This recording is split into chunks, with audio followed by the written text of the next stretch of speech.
Is that cute? Well, it's all happening. It's all happening. It's all happening.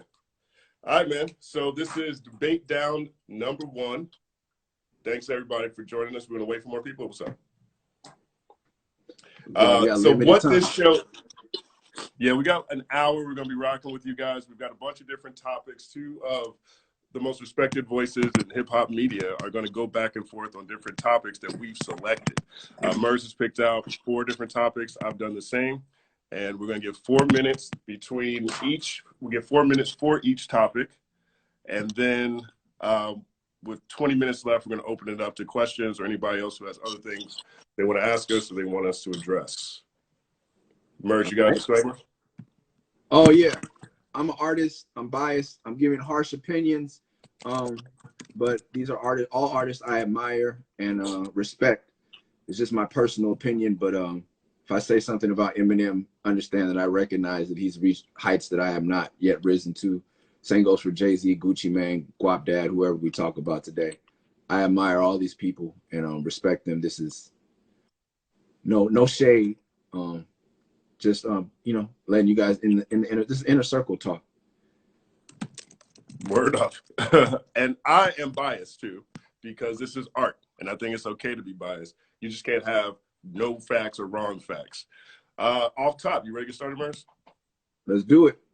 All right, 4 minutes on the clock, and go. All right, first question up first. First topic. There was an article this week in The Guardian talking about people are not streaming as much as they expected since coronavirus started. The New York Times reported on April 6th that combined streams of the top 200 on Spotify in the U.S. slipped for the 3rd consecutive week, hitting their lowest point in the year. Mers, as an artist, are you concerned about this? Super. As soon as this shit happened, I was like, yo, streams about to go up. I'm about to make sure my publishing is right. Nah. When I saw the facts a week in, I was like, oh, man. And then you realize people are in their cars and whatever. Yeah, man. Got a gang of shows that have been canceled, moved to 2021, and that's still God willing. And, yeah, so where do you got to get creative. And thankfully for me, I was already on Twitch. I had already established my Patreon, my one plug of the day, patreon.com/Mers316. So I was already on that path. Being I have kids, I want to be home more than not. And I've done 20 years of touring. But for a lot of entertainers, especially musicians, it's really difficult right now. We're not, especially for rappers, we're not DJs. We can't do live sets and put up our Venmo Cash App. What are we supposed to be doing? And if you're not streaming, are you going to listen to our new albums? Because you usually listen to it on the way to work or at work. And now you're at home with your kids and watching Disney Plus. You're not fucking with us. I did not expect the drop to be this significant, right? I thought because everybody's at home now in general, everybody would be streaming in general. We see Netflix is blowing up. They added 16 million new subscribers this month, something crazy like that. I underestimated how many people stream in cars and how many people stream in restaurants and bars. How many establishments just play Rap Caviar throughout the whole day? What happens now, what I'm concerned about now is when we can go outside again, how many businesses will fail? And will that have a continued long-lasting effect on audio and music streaming? With this telemarketing, how everybody's just Zooming at home now, how many different types of jobs are going to be out there saying, you know what, you only have to go to work 2 days a week, 3 days a week.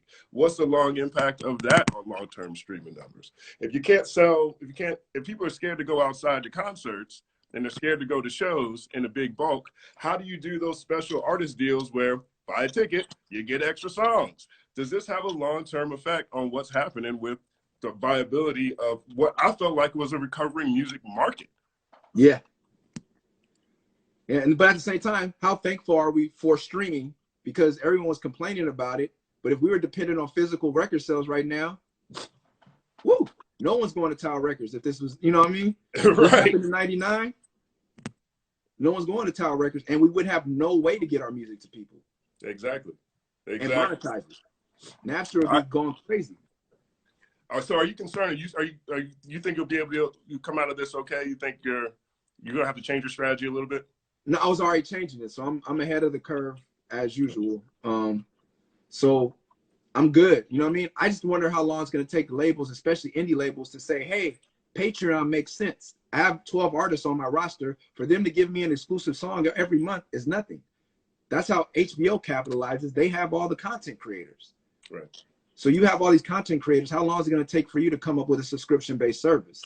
I noticed that 2-3 years ago, all entertainment's going that way. Music has to go that way. And if you're a major label or an indie label that specializes in rap, why wouldn't somebody buy a Strange Music subscription for Patreon? Right. But that's just my thoughts. We'll see where it goes. Yeah.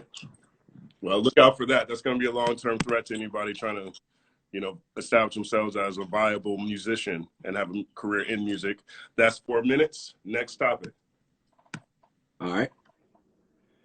What is the my personal hot take is going to get everybody riled up. But it's a debate I have with myself. Can Eminem be the greatest of all time without a club hit? And when I say club hit, I mean, like you say, the grandma test. And will grandma get up and dance at the reception to that song? Jay-Z has Hard Knock Life, Big Pimpin'. Snoop has Beautiful, and Drop It Like It's Hot. But he's not the lyricist that Eminem. Eminem, almost greatest. He's the GOAT, greatest lyricist of all time, arguably. But he's somebody that definitely is in the realm of lyrical gods. But greatest all around of all time. Can he be that without a club hit? I go back and forth on what my definition of a club hit is, right? There's a club I think about where I think about black people in the club. This is what's lit right now. I also think about frat parties. I also think about bar and grill raps. When you go to the bar and grill and then they play Metallica, Nelly, then Eminem. Eminem has a whole lot for those second two. And I don't disregard that because every place isn't always the same when it comes to people's mass enjoyment of a song or particular music, right? So I've been to a lot of frat parties where Eminem out here, Lose Yourself, is going crazy. I've seen people have fun rapping in concert together to Eminem lyrics. I go to restaurants all throughout the South. I hear a ton of Eminem. My question is, okay, let's say Eminem can't be the GOAT because he doesn't have club hits. Does that mean for anyone else? Does Black Thought have club hits? No, but he could be great. Does Scarface have club hits? Who? Does Scarface have club hits? He has fuck faces. But it's not wedding reception worthy. Right. It doesn't. He didn't cross over to white America. Eminem has yet to cross over to black America with a hit song. I can't say that. Black people like Lose Yourself, man. Not no niggas I know. Black people in the club might not. Yeah. Black people in the club might not. My black grandmother, you Lose Yourself, you lost her. It's done. So are you saying this for Eminem specifically? Or are you saying in general people can't? No, it goes for Black Thought. And someone brought up a good point in chat. It may go for Kendrick, but I think he's gonna overshoot that. Kendrick's got Humble and DNA. I hear both of those in the club. Yeah, I'm saying, but like I'm talking when I say club, I'm talking like wedding reception club, like what wedding reception club. That's different. That's it. We all get married. That's the thing, is like everyone goes to the wedding reception. Like we don't all go to the clubs. They don't all, like not all white people know what popping bottles is like. Not all black people do bar and grill party, frat party style. Mm-hmm. Like, but everybody has a wedding reception, which is a human party. Like when it's time to just let go and everyone's dancing. Can you throw on Humble or DNA in that and or is grandma gonna go sit down on that one? Like my brother married a white woman. They put on Mumford and Sons. I stayed out there for that one.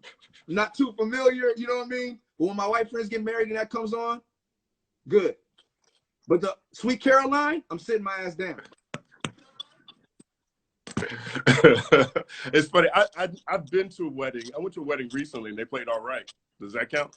Yeah, I think that because it has the Isley Brothers.